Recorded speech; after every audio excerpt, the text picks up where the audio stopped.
How did your crazy ex become your crazy ex? Story 1. She cut out my head from yearbooks and put them on corkboards on her headboard. I found out because one of her friends told me she did, and so I wanted to see for myself. She was working during the day and I was close with her brother, who let me in when I said I needed to grab something from her bedroom. I walked in and, sure enough, my head in a bunch of muscular bodies that weren't mine. I broke up with her the next day after seeing the Hey Arnold-esque shrine. Following the breakup, she would drive on my street and stop and wait outside and see if my light was on. It wasn't, mainly because I knew she would do that. Then she would call me and leave voicemails of her breathing rather heavily. She then tried to get me jealous of her having another guy, which I was everything but jealous of, and she actually did the deed and got knocked up with said guy, which kind of backfired on her. So, happy ending, I guess? I wonder if she named the baby after him. I sure hope not. Story 2. She claimed her dad got violent with her, then came to spend the weekend, told me her mom died, and had to stay with me because she had nowhere to go. Brought guys over to do the deed in my bed while I was at work, unknown to me at the time, and one time I came home early from work, she still had a guy hiding in the restroom, unknown to me at the time. I got her a job at my friend's company and she showed up for one day, then never showed up again. Unknown to me at the time, my friend didn't mention it. Stole my social security number and took out credit cards in my name to buy lots of clothes and never paid off the credit cards. Told me she was on the pill, but wasn't. Oh, and of course, her mom wasn't really dead. Then her mom starts calling me telling me she was going to end me. Stored grass in my house, stole my car. I was too trusting. I found her online years later. She changed her name. Story 3. Oh, I had one mega crazy ex. This girl was 5 kinds of messed up in the head and needed to be locked the heck up. First, she had a kid. I didn't doubt that. I saw her stretch marks. Not a big deal. She claimed the kid had been taken away by the baby daddy and disappeared. Okay, stranger things have happened. Things started not adding up soon. She was a pathological liar. Started with, I make $60 an hour in the military, which I knew was BS for her rank, since my mom was a higher rank than she was and made far less than that. She stole my car one night, and by the time the cops got there, she was already back and claimed innocence, and the cops threatened to arrest me for making a false report. Then, she tried playing the ultimate psycho card and said she'd had a call saying her kid and daddy had been in a wreck in Canada, and the kid passed away. At first, I wasn't sure whether to call BS on that or not. 2 days later, she tried to end it all. While she was in the hospital, I did some digging and found out that she and her husband got a divorce, and he was awarded custody due to her being a complete nutbag. I noped out of there as fast as I could. It took them a bit, but they dodged that bullet like Neo. Kudos. Story 4. I told her after 3 years of dating that I was actually a war refugee from Chechnya. She just knew I was from Russia, nothing more, and I'd seen a lot of horrible things during my childhood. I saw people being executed, bombs exploding, dodging snipers, etc. Never really told anybody this in my life since I came to America. I told her because I was pretty sure I wanted to spend my future with her. I told her it was a massive deal that I told her this in the first place because I hadn't ever told anyone. She left me right afterward because she assumed I was crazy or mentally damaged from all the stuff I went through. She said she didn't want to date some scary war refugee. The worst part was that her parents, who I mostly communicated through because she refused to talk to me, believed it too. They said horrible things to me about it, saying I was a criminal, junkie, that I would end up getting violent with her, that I'm just another street Arab. I am Azeri, not Arab. They basically put their foot down and said I could never date someone like their daughter. One of the worst weeks of my life. Really made me lose faith in long-term relationships, girls. For all those curious, it wasn't an immediate thing. She always found me sketchy in a way because I was from the bad part of Brooklyn and she knew I had a history with hard substances in my teens even after I came to America. She was scared of that stuff. She wouldn't go to certain bars and clubs that had a certain type of person. She preferred yuppie bars. She came from white, upper-class suburbs, so right there was a major divide in how we grew up. Apparently, that divide made her really uncomfortable. Like she couldn't relate to me, and finding out I am a war refugee just was the last straw for her. Oh my God! What is that? If you two are asking what that is, it's the sponsor of today's video, Rufus Rugs.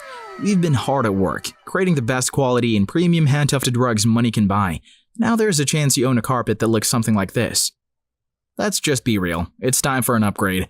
And luckily for you, me and the boys from Rufus Rugs are at your service. We don't make those average cheap quality looking rugs. Nope, not gonna happen.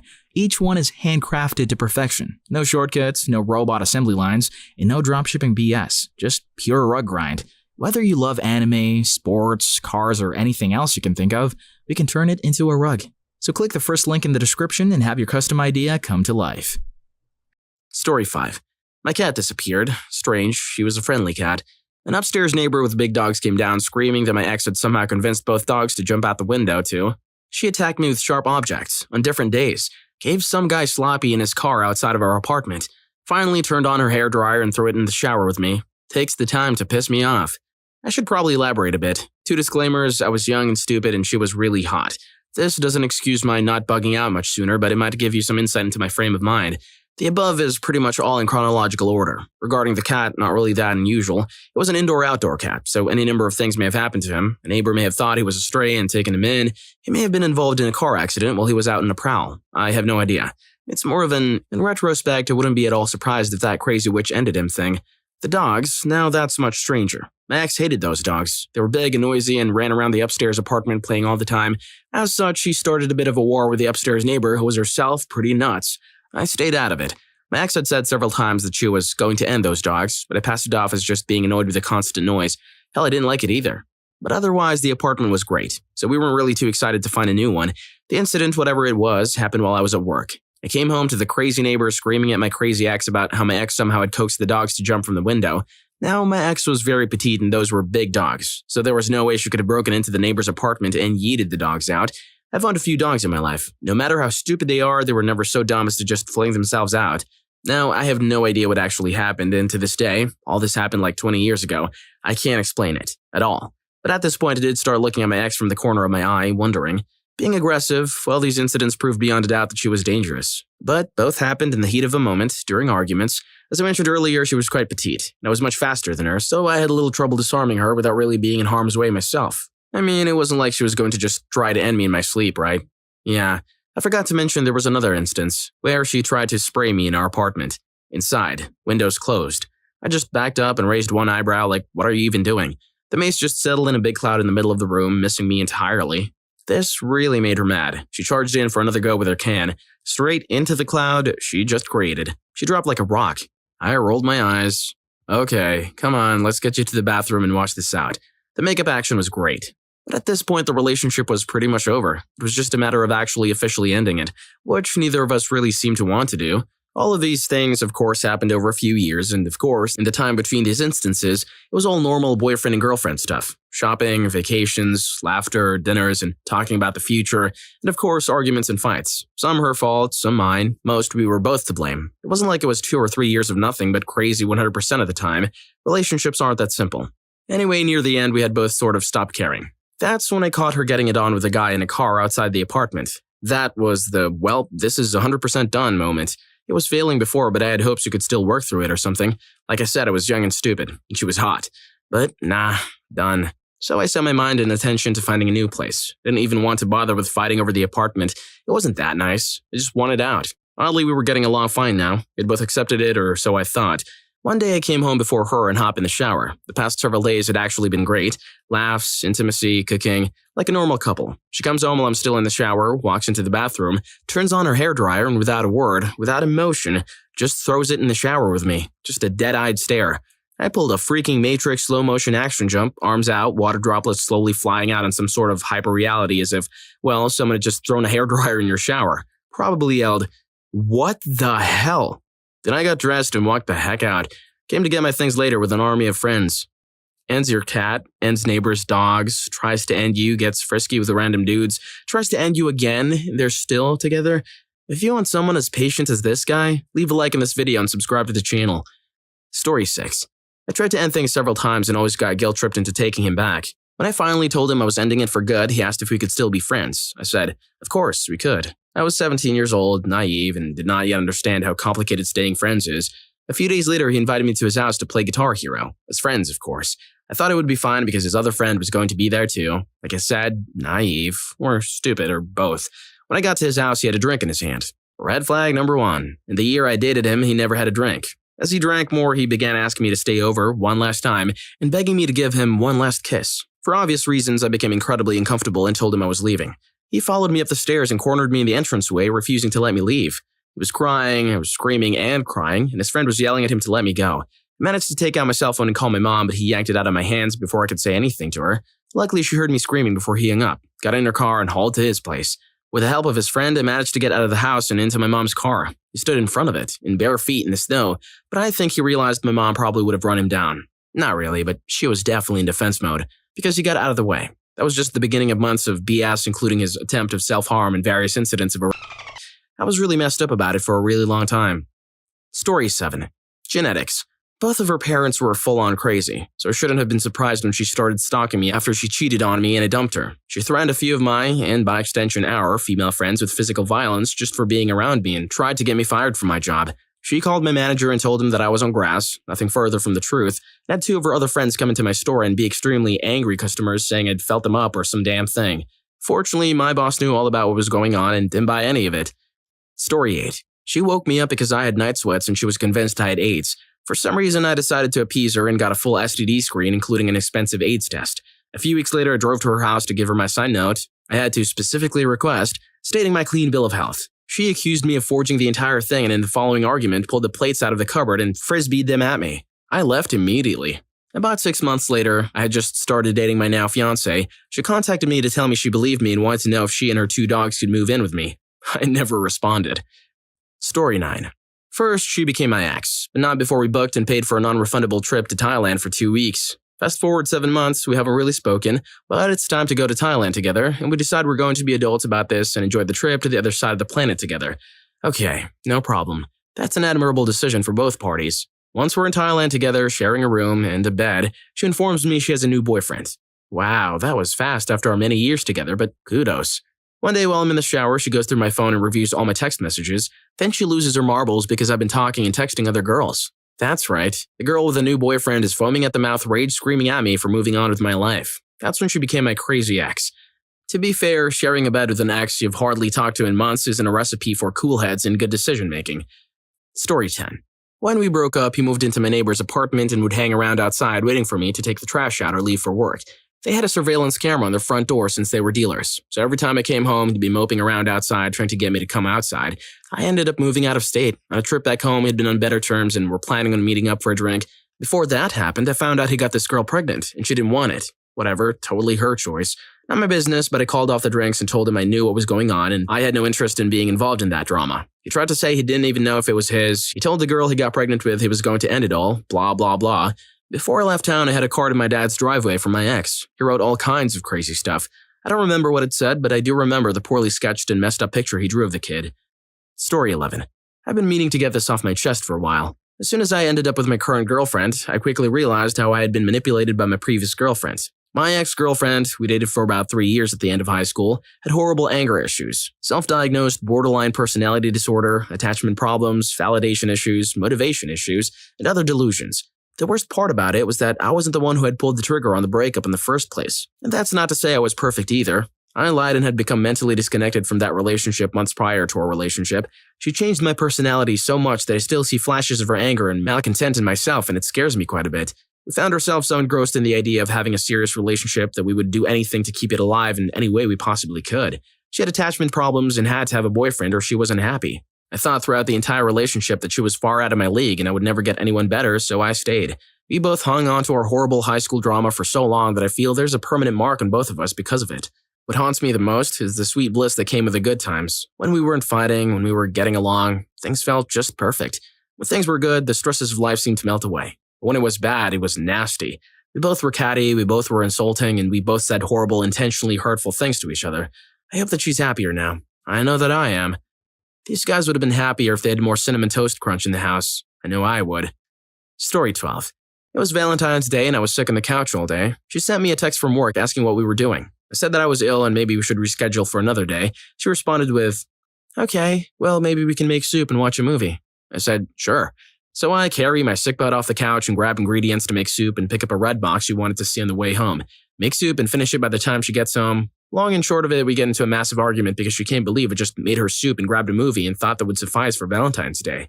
I thought I was in the Twilight Zone or some alternate universe. After trying to remain calm and show her the text she sent me about tonight, she was still being crazy, so like any loving boyfriend would do, I lost my marbles and told her to get the hell out of my house while flipping her off. Yes, it was overkill and I don't feel good about it. That was pretty much the end of it. To this day, I still can't believe someone made me that mad. Story 13. I noticed my undies were going missing. I mentioned it while doing the laundry. He accused me of cheating, saying I must have left my things at some dude's house I was cheating with and began berating me for the missing items. I was pregnant with his child at the time. I kicked him out, scared of how I was going to support myself while I was about to give birth and miss work for 6 weeks. I began packing his things to keep my fried mind busy. Find a big box hidden in the basement full of my missing undies, huge inflatable toys, and trans videos. My thigh highs were tied in knots with hair sticking out of them. I put in a videotape labeled with my name. It's him dressed as me with my clothing on, taking care of himself, pretending to be me. Turns out he was a secret crossdresser with a violent history and multiple substance charges. Lied about everything from his education to his orientation. I don't trust human beings anymore. Story 14. Painted my name all over his bedroom, bathroom, and lounge room. Proposed and then photoshopped us into wedding pictures, sent invites to all his family, mine, and my friends. Got an ultrasound photo online and tried to announce to Facebook we were expecting a baby. Shaved our initials into his cat and left hundreds of love letters taped to my car. So that was crazy. We went on half a double day with friends. I was just being a good sport. Noped out when he proposed and my food came. The rest came over the next week. To clarify, as I feel it wasn't clear, this was all after the one and only date. This wasn't a we dated for months and then his crazy came out. This was, we met an hour ago. Why are you proposing to me? All I can think about is how much it must suck to be that dude's cat. Story 15. Would start arguments out of thin air because I'm drama, this is who I am. Then one day I went drinking in her hometown and she ran into her ex. A day later she said, sorry, but I'm going to start dating him again. 2 days after that, she was begging to get back together. Nope, messaged me occasionally for a few years to go out for a drink, but eventually stopped when she got knocked up. Good luck to the guy who knocked her up. In addition to being an absolute gem of a personality, she had awful genetics and family. Story 16. I want to say we were both each other's crazy exes. He cheated on me, begged me not to break up with him, then repetitively threatened and even attempted once to end it all after I broke up with him. And then of course me, being really upset about being cheated on, I returned his shirts and hoodies he had given to me, in shreds.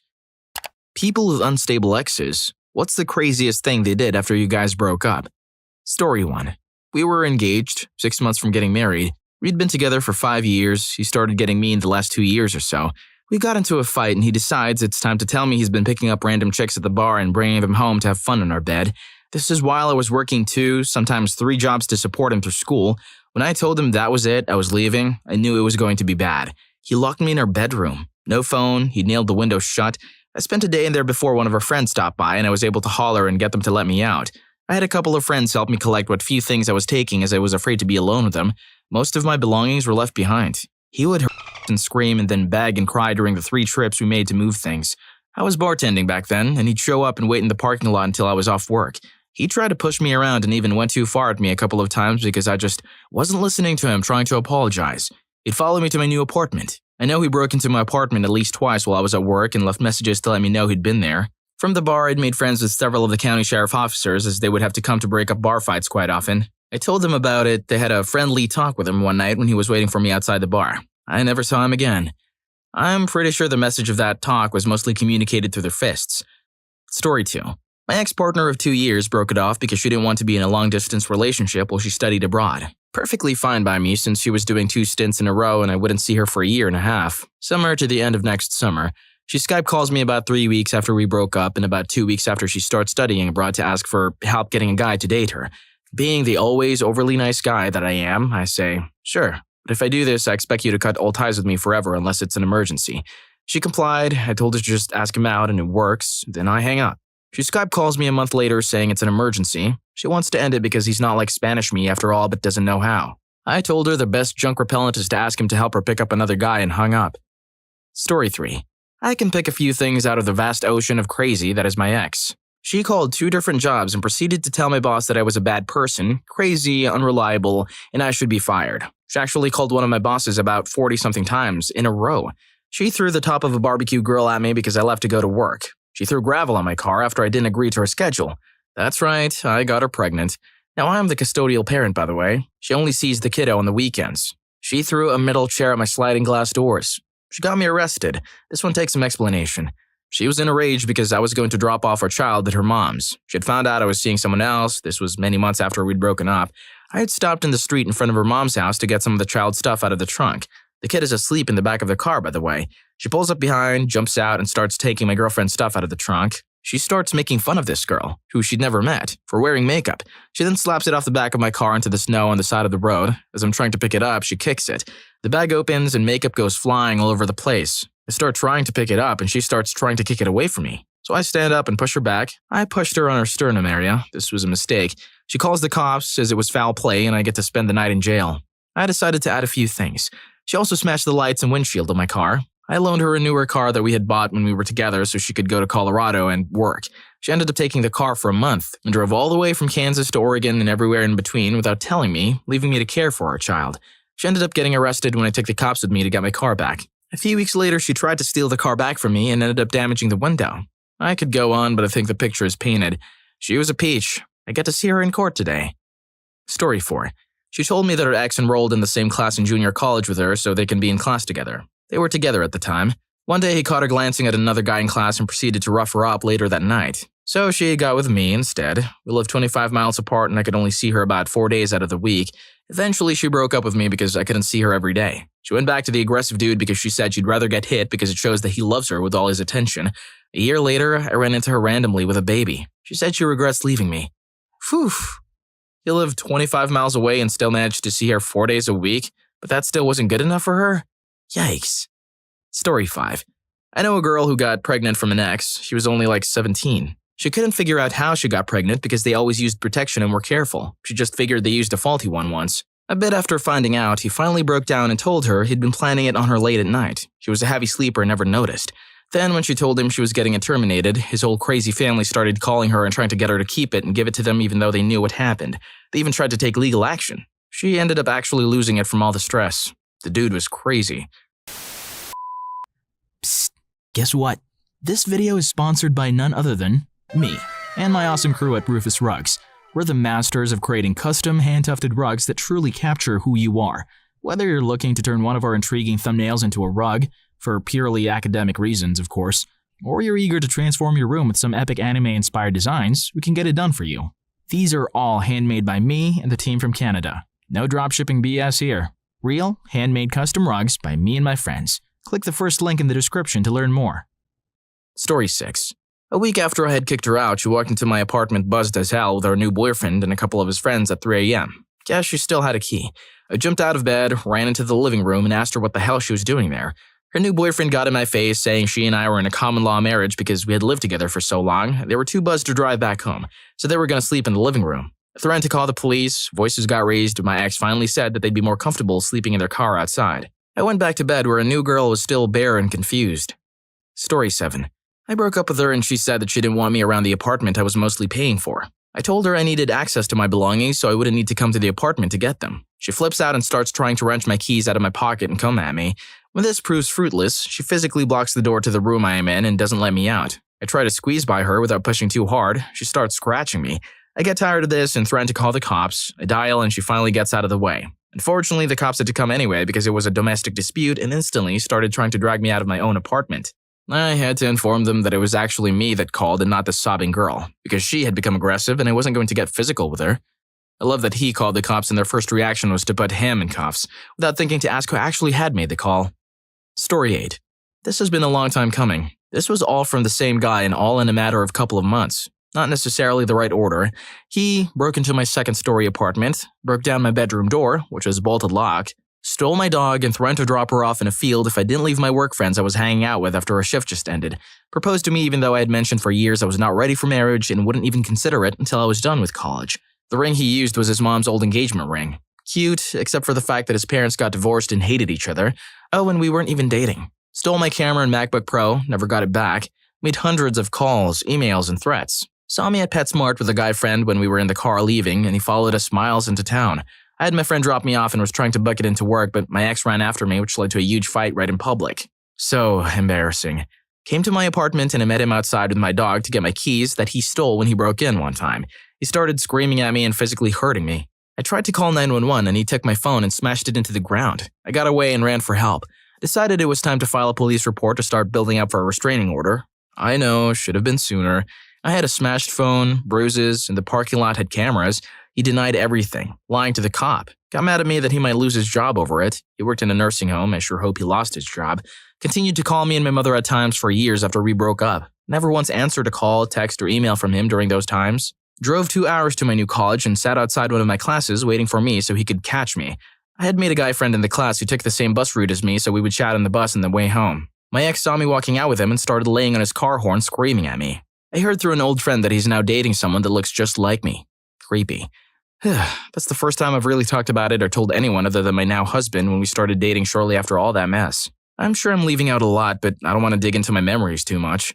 I should make it clear that when he broke into my second-story apartment, he did so by standing on the fence of the first-level apartment and jumping up, grabbing the bottom of my deck, and then pulling himself up and over my fence in the balcony. I didn't lock that door ever because, well, I didn't think it was even possible to do that. Story 9. I'm in an open marriage and I met this woman in OkCupid who was really obsessive. We talked on the phone once. She seemed nice. I thought we could hang out someday soon. The next night she texted me and asked what I was up to, and I told her I was watching a movie with my wife, but we could chat later. She immediately calls me, but I don't pick up. She calls again. She texts, "We should hang out tonight. Let's hang out. Call me. Text me back when you get this. I'm in your town. This bartender says he knows you," and texts me a picture with a bartender. "Let's hang out. Come on out." Nothing for a few minutes, then a long text, upset that she came all the way out to my town, about 30 minutes away from hers, and I didn't come to the bar to see her. She told me she needed a girlfriend who paid more attention to her and knew she couldn't be with someone who did this to their wife if this was how it was going to be, implying that I cheated on my wife. I showed the texts to my wife and we both agreed that we should take a break from OkCupid for a while. I find it amusing that this girl went for them, who was in an open marriage when she clearly had clingy issues. If you don't want someone that clingy in your life, then you better leave a like in this video and subscribe to the channel. Story 10.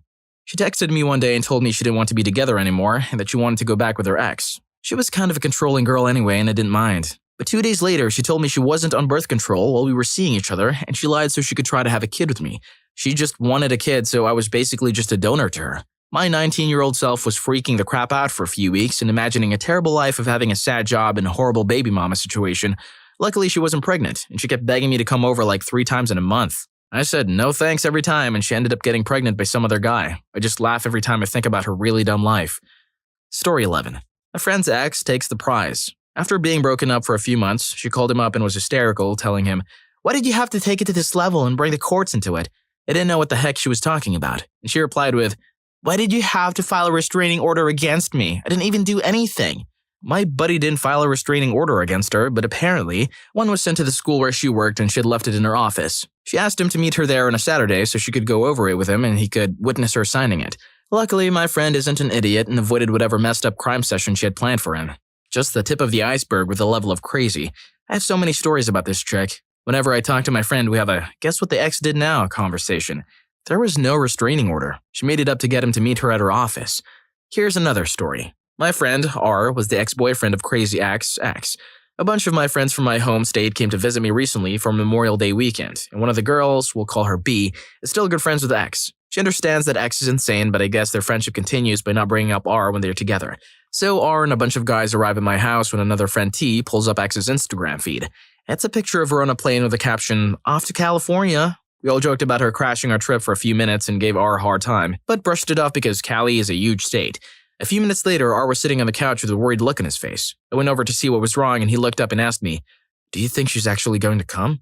I tried to explain that we were just messing with him before, but I'll never forget the look on his face when he stopped me mid-sentence and said, "No, you don't understand. This witch is crazy." About an hour after B's flight landed and she arrived at our place, the topic was brought up once again. B looked just as surprised as R did, but responded with, "There's no way she's that crazy. She has a cousin in San Jose. She's probably visiting her." We're at a bar that night and B pulls me aside to show me her phone. It's a text from X that says, "Hey, my friend flaked out on me. I'm at SFO and I need a place to crash tonight." I then reacted in an appropriate manner by yelling, "Holy crap, this woman is freaking crazy!" while running to the bar to tell R and get him annihilated. When B didn't respond to X's text, she started calling. On the third call, about 15 of us went outside and gathered around her phone on speaker to hear the convo. X said that her friend was supposed to pick her up, but he flaked on her, so she just needed a place to stay for the night. One of my friends then yells, "You can sleep on the ground, you crazy witch!" She hears and thinks it's R. She starts yelling into the phone at him, but in his amazingly buzzed state, my friend starts to sing, "Na na na na na na na na na, hey hey, goodbye." We get a good 10 bars of the song going until she eventually hangs up. R wakes up the next morning with a manifesto of an email from her about how he's a terrible person.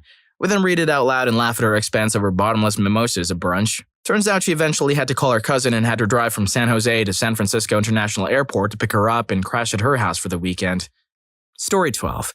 During college, I went on one date with a girl I'd met in line at the bookstore. It was a nice dinner followed by drinks at the bar, and the night ended at her place. I thought I legitimately liked her.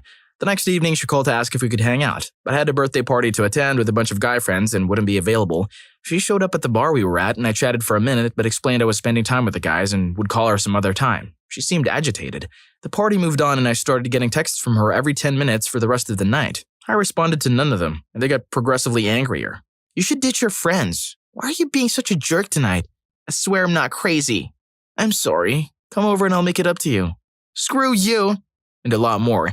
The next morning, I had received a total of 24 text messages, 8 calls, 10 AIM messages, 2 Facebook messages, and 1 long email trying to explain herself. I saw her in passing several times through the rest of college. She usually gave me an angry glare. That might just be a stage 6. Story 13. My ex walked into Thanksgiving dinner while my stepfather was putting the turkey on the table and demanded to know if I was sleeping with a girl that was there. She then tried to steal my phone, and after 10 more minutes of her screaming obscenities, proceeded to steal my bed. I mean, she literally took my mattress and box spring through the house and brought them out in the front lawn. She quickly realized that her Honda Civic wasn't going to be able to transport my mattress and box spring. She took the only reasonable course of action and proceeded to stand on them so that I couldn't get them back. She made a phone call, and a few minutes later, her sister showed up with a truck. She screamed, "Have fun on the floor," loaded my bed into the truck, then got in her car and left. That was 2 years ago. I'm still with the other girl, and I did indeed have fun with her. Now you're probably wondering why I didn't call the cops. To be honest, it would have been useless. It would have delayed the meal longer. They wouldn't have gotten to my house in time to stop her, and by the time they did get to my house, that bed was already in whatever dumpster she threw it in. Story 14. This happened to my brother's fiancée, Kim. A few years before Kim met my brother, she started dating a guy named Paul. They were both about 23 years old. Paul was an eccentric, moody, introverted, but apparently charming jazz guitar player whose father was a very wealthy banker type, so Paul really had zero financial worries. He also had spent his senior year of high school in and out of a mental hospital for depression, anxiety, or something along those lines. Despite being very good-looking, Kim was his first girlfriend. Right away, he was pretty much obsessed with her for the 1 year they dated. He would stalk her when she went to her college classes at campus 40 miles from where he lived, would call up her friends whom he'd never met and ask where she was, etc., etc. He started out pretty subtle about this and was able to hide it for a while, but eventually, Kim couldn't help but notice increasingly his creepy behavior and erratic mood swings. It broke her heart to do so, but she had to break up with him. The guy did not take this well at all, and had some sort of mental breakdown. At 2 a.m., a few days after the breakup, he showed up at her parents' house where she lived with a knife and threatened to end it all on her doorstep. Kim talked him down, and he apparently realized that he was acting insane and left, promising not to scare her again. In spite of all this, Kim still kept in contact with him to make sure he was doing all right. He apparently got much better after a couple of weeks and moved out of state to live with his old friends and bandmates. About 6 weeks pass, and she doesn't hear from him. Around this time, she comes home and notices an unpleasant smell outside of her house. Another day or two passes and the smell intensifies. Her father, investigating under the crawl space of the house, finds Paul underneath the house. He had apparently crawled directly under her bedroom and took prescription meds right there. What's worse is that the body contained a note addressed to Kim. I haven't been told what it said, but I don't think I want to know. What's the most messed up thing your ex did after a breakup? During divorce, she moved out immediately and into her sister's. Depending on the day, she'd claim I kicked her out if she wanted to play the victim, or that she moved out and left me when she wanted to appear strong. Climbed in bed with a mutual friend of ours who probably told her to get off. He told me about it immediately. Divorce wasn't final. We were discussing reconciling until that. A month after the reconciling attempt failed, where she tried to tell me how much she loved me and wanted me back, etc., etc., she found a new dude who she moved in with shortly after. After divorce, tell people I was emotionally mistreating. Sometimes just mistreating and letting people assume the worst. Gave mutual friends ultimatums between being friends with her or me. This, almost 10 years after the divorce. No, I'm not kidding. At this point, I think they can just say my friends because everyone has dropped her. I suspected of faking a cancer diagnosis. Jury is out on that one. Pro tip, don't argue with crazy people. Just move on and let the chips fall. Protect your own sanity. Faking cancer? That's a new look in the book of crazy exes. Story 2. He pretended he wanted to reconcile. He never intended to. He just wanted to be intimate with his wife and girlfriend at the same time. Thankfully, I didn't catch anything. He would show up with red dots on his neck and tell me it's a bruise from work. He told me not to give him red dots. Can't have his girlfriend find out about his wife. When I tried to talk about the issues, him cheating and obviously continuing to cheat, he always made it about how I didn't trust him and how that made him feel. As if I was the bad guy.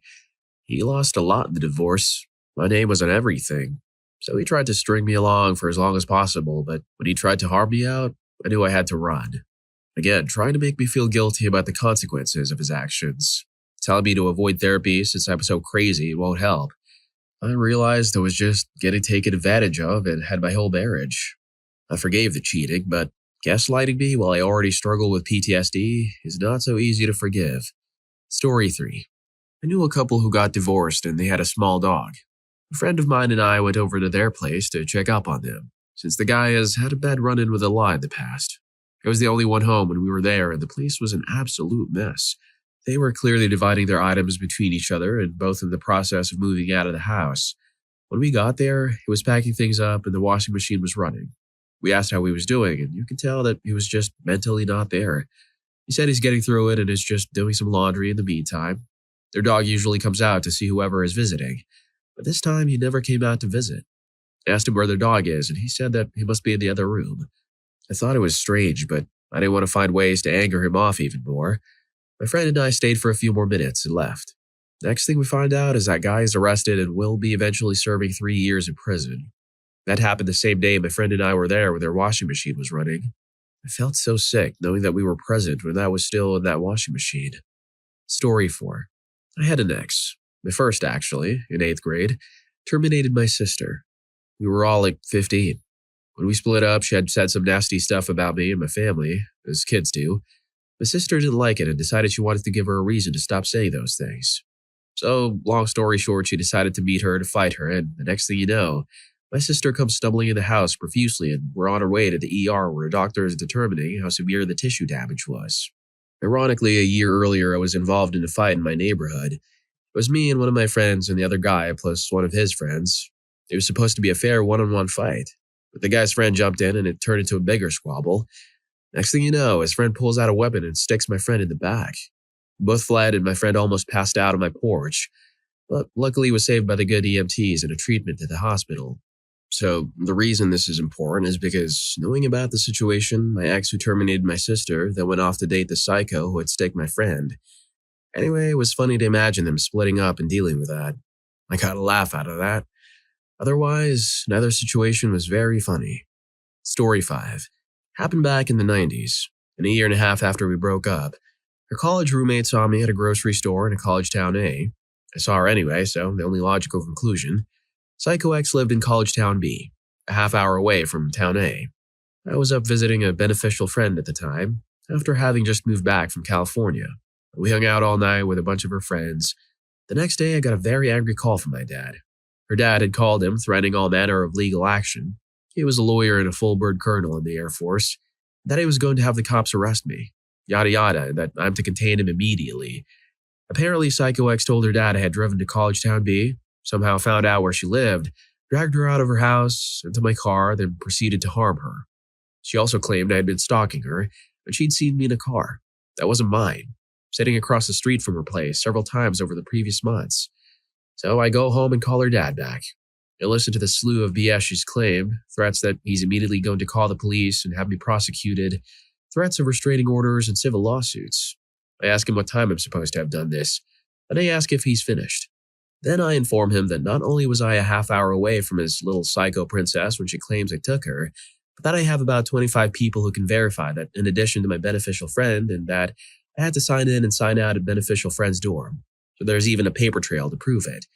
I then go to inform him that during all the times his psycho princess claims I was sitting outside of her house, in a car I've never owned, by the way, I in fact lived 1,600 miles away in a different state entirely. I told him to please call the cops, as I'll have her arrested for filing a false report, that I'd happily countersue her for prosecution, and that if I even saw a picture of her again, I'd give her a restraining order. Her dad tolerated zero BS, so I would have loved to be a fly on the wall when he discussed her potentially life-ruining web of lies after I hung up on him. The whole episode is half the reason I went to law school. It's so easy to make up lies like this. If I hadn't had alibi witnesses and a logbook at a dorm front desk, God only knows what would have happened. Story 6. Stalked me and then, when I went into hiding, stalked my sister. I had to have some not-so-nice guys show up at his house and tell him to stop it. The best part was that I had broken up with him because he cheated on me. Luckily, I figured it out and broke up with him right away. Apparently, he caught an STD, and due to me going into hiding, he got to tell everyone I cheated and gave him an STD. That lie worked great, until unfortunately he dated a really nice girl after me. She insisted he come and tell me I had an STD. They show up at my door. It had been long enough that I wasn't hiding anymore. I was with my new boyfriend. Anyways, they show up at the door one day. I told him he had to wait downstairs because he wasn't allowed in my apartment. It was a townhouse that had been converted into 2 apartments, so I left both doors open so he could hear what was going on. Anyways, me and her went upstairs to talk and she explained the issue. As soon as she said I gave him one, my boyfriend came out and said he was there when I was tested and was clean, plus I had the paperwork to prove it. This idiot comes running up the stairs just as I'm showing her out the door. I did thank her profusely for coming over to tell me because, honestly, she seemed really nice and people should do stuff like that. What she did took a lot of courage. Anyways, I hear him running up the stairs and the two of them were standing outside the door and he's screaming about how I cheated on him and it's all my fault. I'm just standing there smirking at him, and when he shut up long enough for me to get a word in edgewise, I just said maybe talk to the two girls you slept with. As I was closing the door, I saw the look his new girlfriend gave him. If looks could terminate. I did feel bad for her, though, because I knew what was in store for her, even if she was smart and broke up with him then. Story 7. Don't know the order of how they did things, but I know what was done.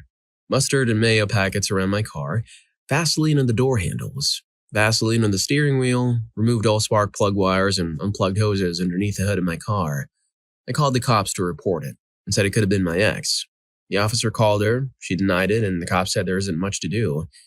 Fast forward 5 to 6 years later and she's a police officer in the same state. I found out the details after I'd moved away because one of my ex's accomplices called me on his birthday to tell me what happened months previous. I have never felt such betrayal. 3 of the 4 people that attacked my property that night had been pretty close to me before. I was actually in the hospital with a dude who called me when his father passed away about 6 months previous. I helped him out when his father passed and he goes at me in the back by going in a group with my ex to hurt me.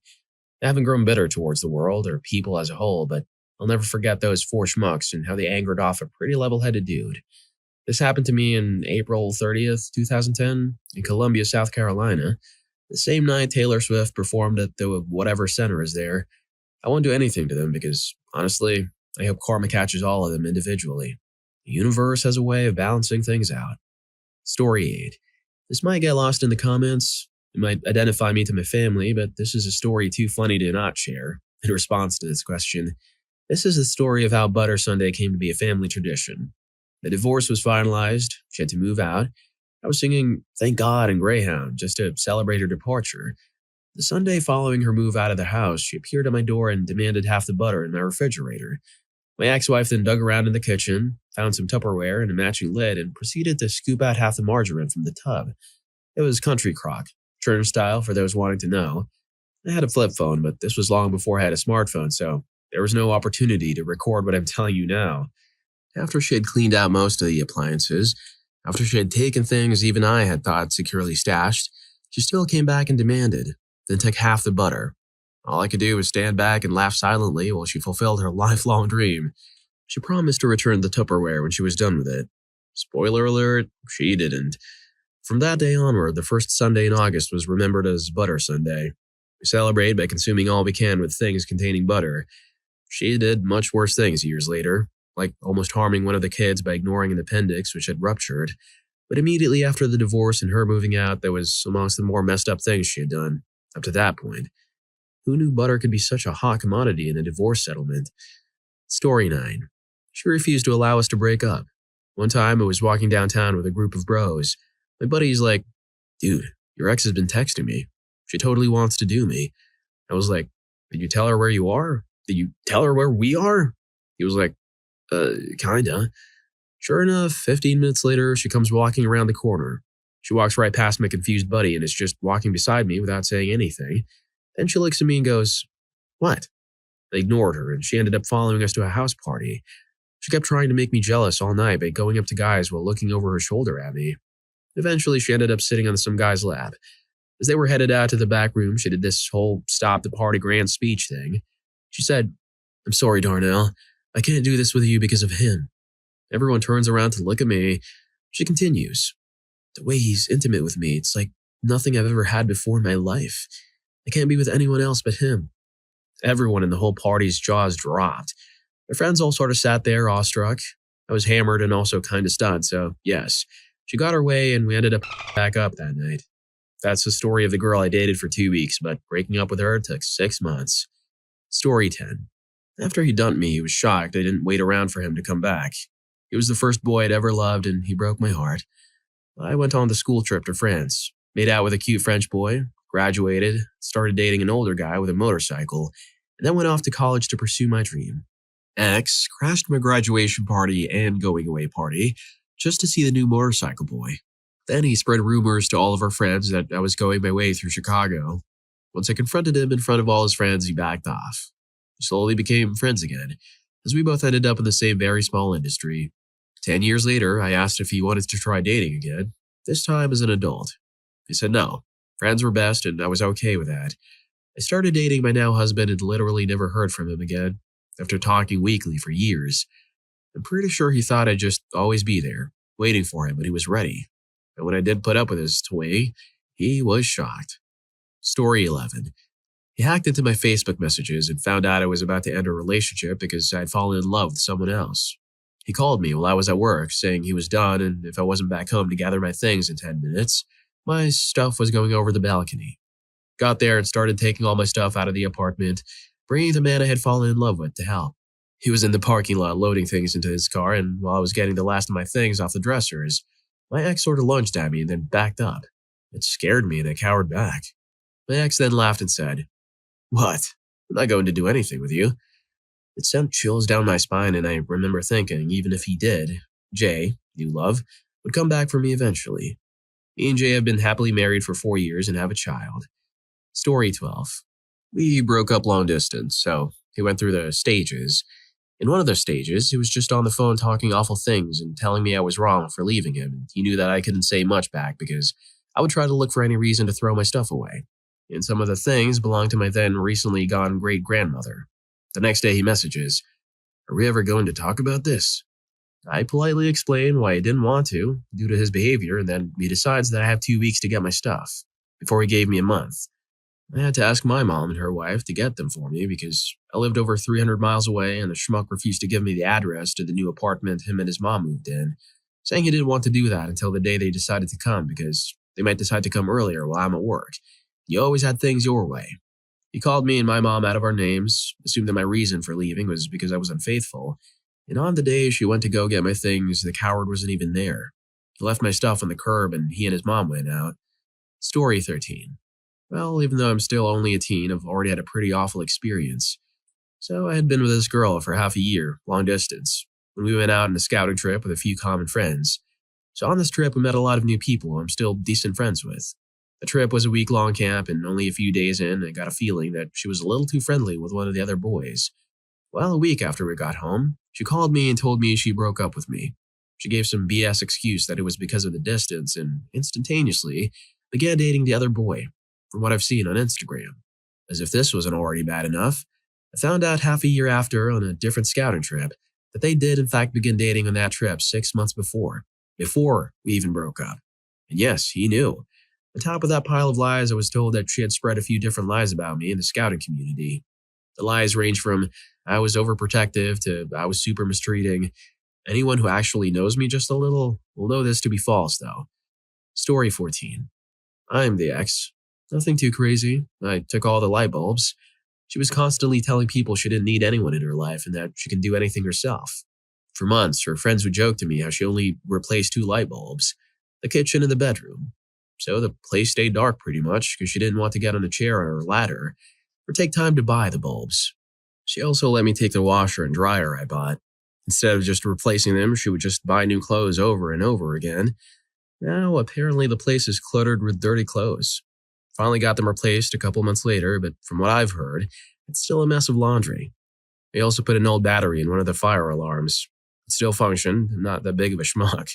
Reason for this was because during the relationship she would be clubbing all night and I would be up worried because she wouldn't text or anything, so it was a lot of sleep lost. With the fire alarm, it senses a low battery and at random times it will go off in the middle of the night sometimes. I knew she wouldn't have batteries, so when it did go off I knew she had to get up and either take it down or go to a store to find a battery. Keep in mind, before roasting me, she was not helpless financially. She has good income. It was mainly the laziness I wanted her to realize about herself. I always helped with house chores and stuff, but couldn't get her to do her stuff, so I would do it. No matter how much I worked, it was never a time to unwind because I was constantly picking up after her, cooking and handling all the bills to make sure nothing didn't fall behind over laziness. I worked 2 jobs and she worked 1. I got tired of getting the "my job is harder than yours" attitude for the reason of being lazy. She worked from home, had way better time off benefits than me, and a lot of times she wouldn't even be at the computer doing her work.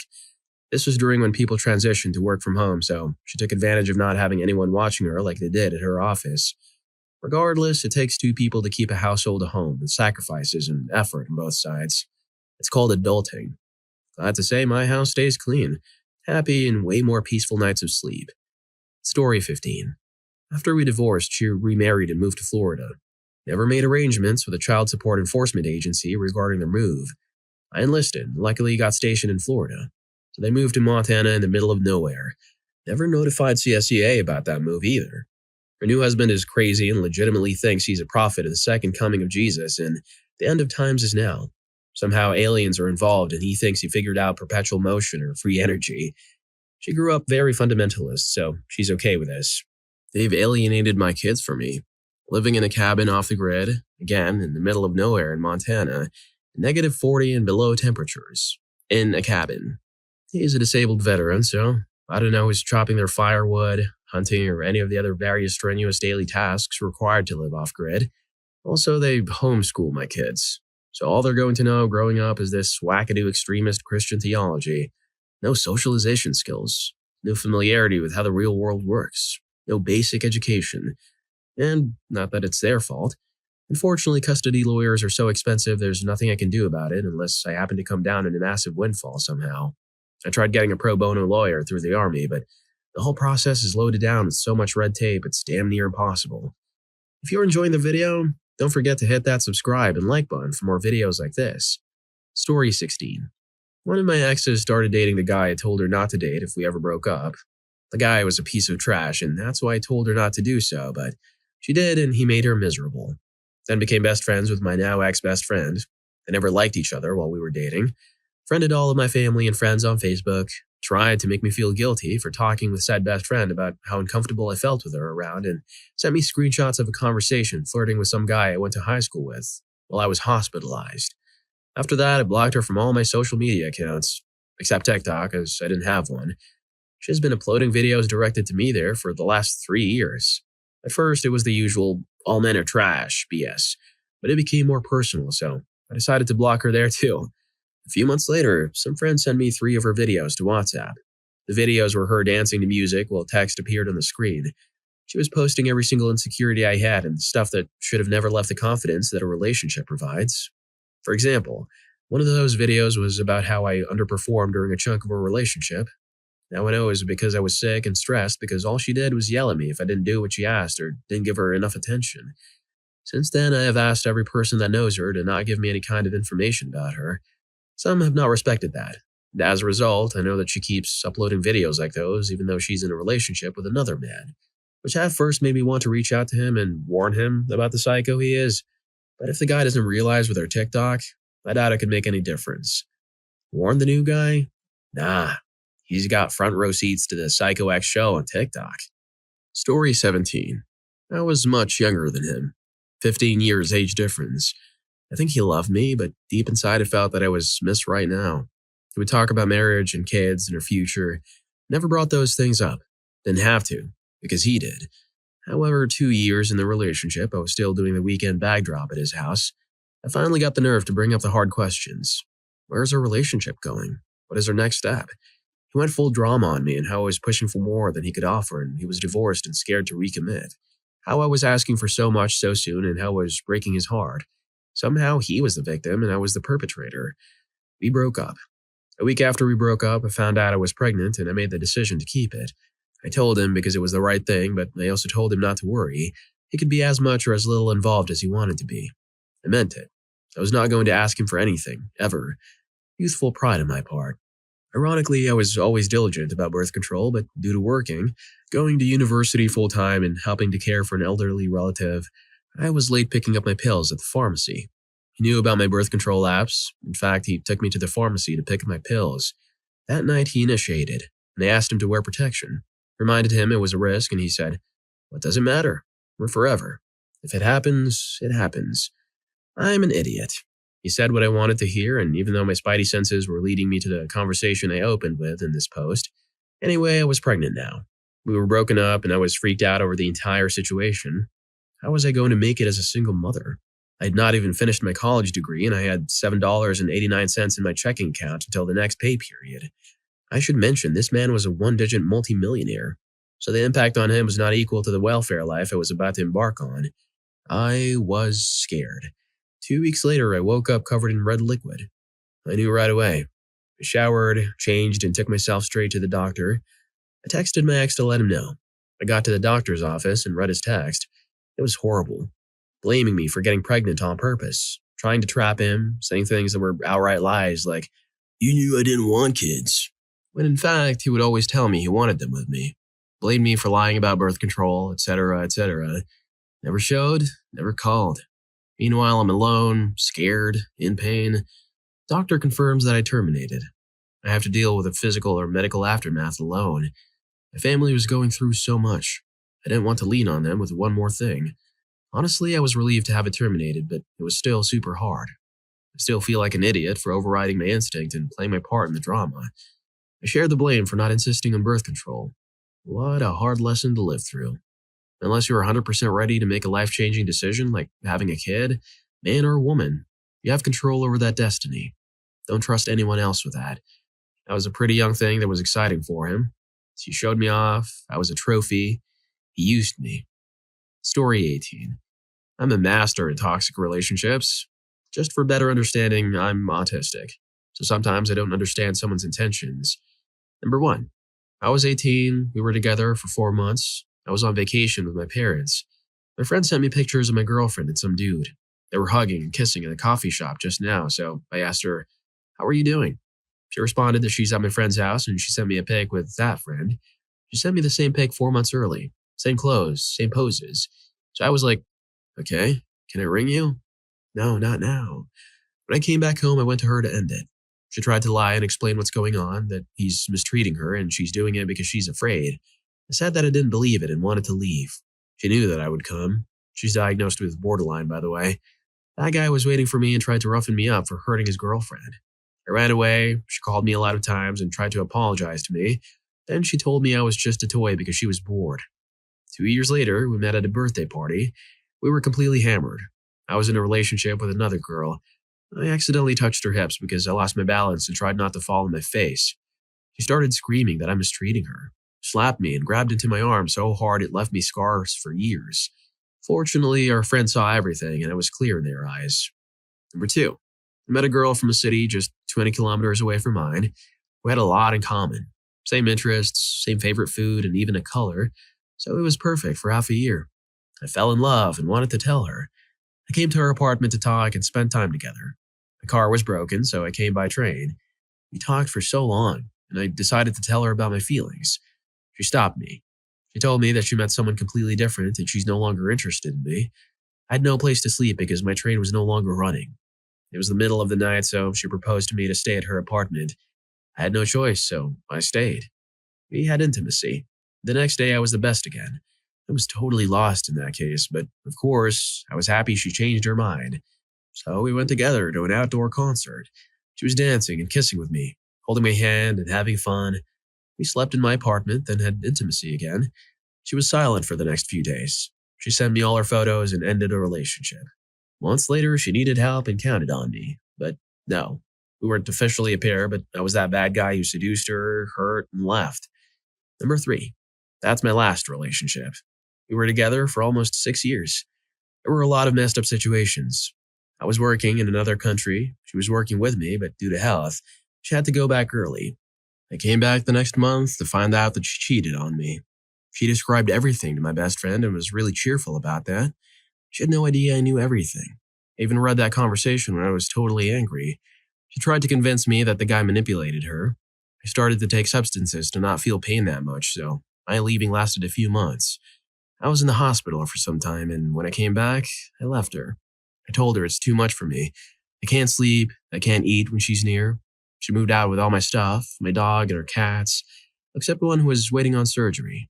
When I left the hospital, I met her, my actual fiancée. Let's call her X in the story. She was an angel. She was my friend at the time. She was always able to talk with me and tried to find a solution to every problem. She's autistic too, so we had perfect communication. She had a life similar to mine and had similar problems. She was into bad habits too, so she knew what I was struggling with. She saw how much I'm touching bottom and how weak I am. I can't count on my parents, so I had no place to stay. I have a doggy, so my best friend can't offer me a place to sleep because of allergies. And then X offered me to move in. The apartment isn't big. She has a cat, and I have a dog, and she has a son, so I was afraid it's too tight to live together, but I accepted it because of no choice. We knew each other for just 3 months, so it was hard for both of us. I slept on the couch and planned on what to do next and how to take my stuff back. I still had a cat after surgery, and she had my dog, so I was sure we would meet. I went to the city the next week. She was okay with my decision to move out with my dog and my stuff. She asked me where I will live. She rented a big house with a yard, and we only had 40 square meters for 3 people and 2 animals. I just said, at my friend's apartment. Then the horror began. She was coming to my room when I was still sleeping. She had a lot of my stuff that I wasn't able to find. She cried every day, tried to beg me to stay. She even tried to seduce me. I was like, definitely no. I heard how she talked with someone on the phone. She was talking sweetly, so I was sure she's in a relationship already, so her behavior was even more gross to me. Every morning there was tea and breakfast for me. I never asked about anything, and I was afraid she might do something with that food. I rang X and told her I'm afraid and how our plan is going. We had to borrow a truck. She told me, give me 2 more days. I was like, okay, so I can pack my stuff with no rush. Max should have been at work. I had no idea she's at home because I wasn't outside my room that morning. I was talking with X on speakerphone, so my ex heard everything. She opened the gate and let my dog out onto the road and came to my room before I ended my call. Friend Bean started screaming. She started to offend X. She thought that we were a pair. Then she stole my phone and started to run upstairs. I was trying to chase her. She fell on one of the steps, started hurting me. Then she locked herself in a room. I tried to get in and push the door off my shoulder. She dramatically fell on the floor. It was funny because she wasn't even near the door. So I took my phone back and wanted to call the police. She jumped on me. I wasn't prepared for something like that. I fell on the ground. She offended me a lot with words.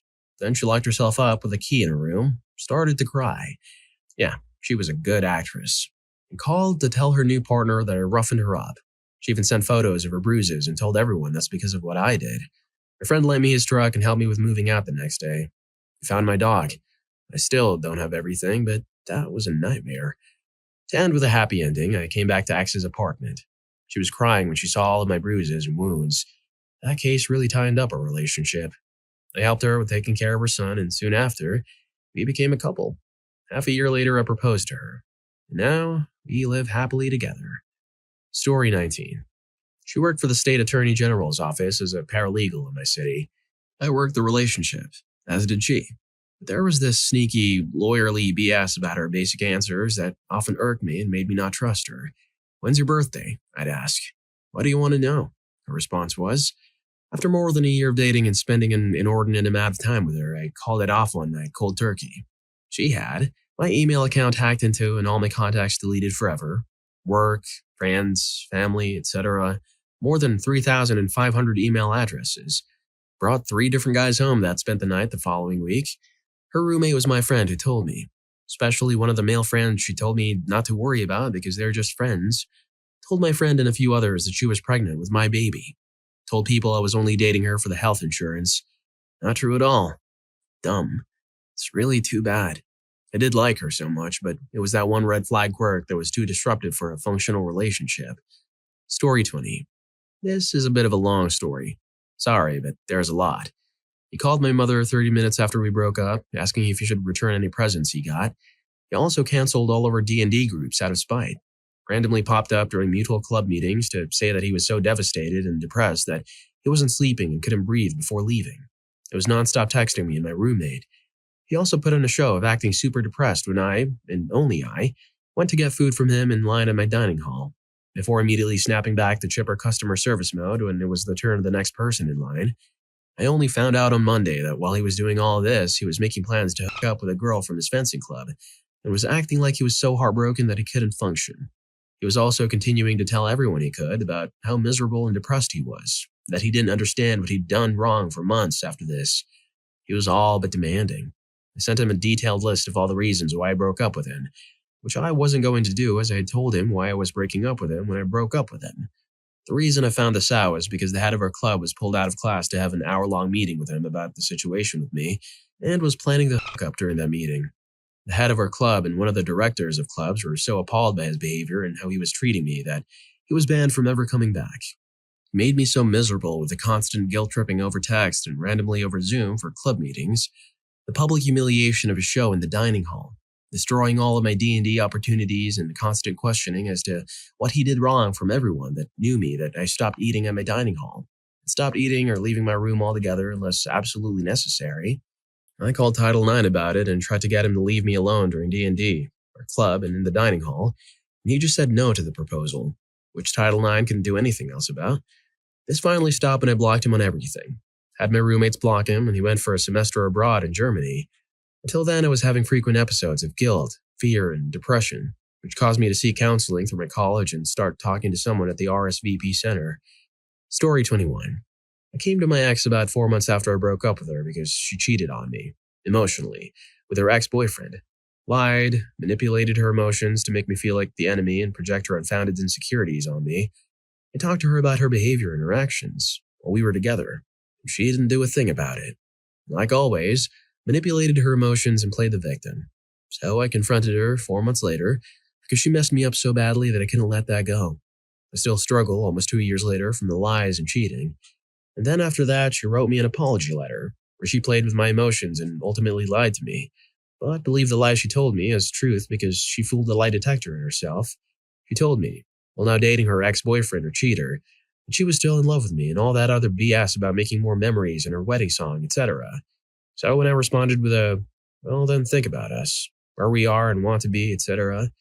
And just like always, she chose the ex-boyfriend or current boyfriend, put him first and always consider his feelings, but never mine. Never mine. I'm glad I never got back together with her because literally nothing changed. But she didn't have to be a consistent, toxic, trashy girlfriend. That was her choice. She will always remain a black mark on my heart, and part of me will always regret dating her because she seriously messed me up mentally. Sure, I've grown, but at what cost? I'd like it to be a Pyrrhic victory. I won the war, got away from her toxic behavior, but at what cost? An overwhelming amount of casualties. Story 22. Maybe not messed up, but it'll allow me to vent. Things were perfect. I fell madly in love with her and not like any other girl I ever dated. Everything in the relationship couldn't have been more perfect in every aspect. I made one small mistake. Not a mistake you break up with someone with. Then she told me she can't date me because I did that, then refused to talk to me. I won't get into the mistake. It was definitely a mess up, but not so bad that you leave someone. Originally, I gave her a week to cool down and figure out what she wanted. Then it was radio silence. Refused to talk to me. Even tried to meet in person just so I could look into her eyes and know it was done. She blew me off twice to do it. Thought maybe she was cheating, but she wasn't. I even told her if she was just to tell me, so I know it's not really this mistake I made that's ending things. She told me it wasn't, and what I did bothered her so much she couldn't date me anymore. So yeah, being blown off and refusing to talk about things and just breaking up. Hurt real bad. That was 6 months ago, and my heart still hurts from it. Never had been so in love in my life. Well, if you like these stories, here's more. YouTube thinks you're going to love this. Catch you in that video.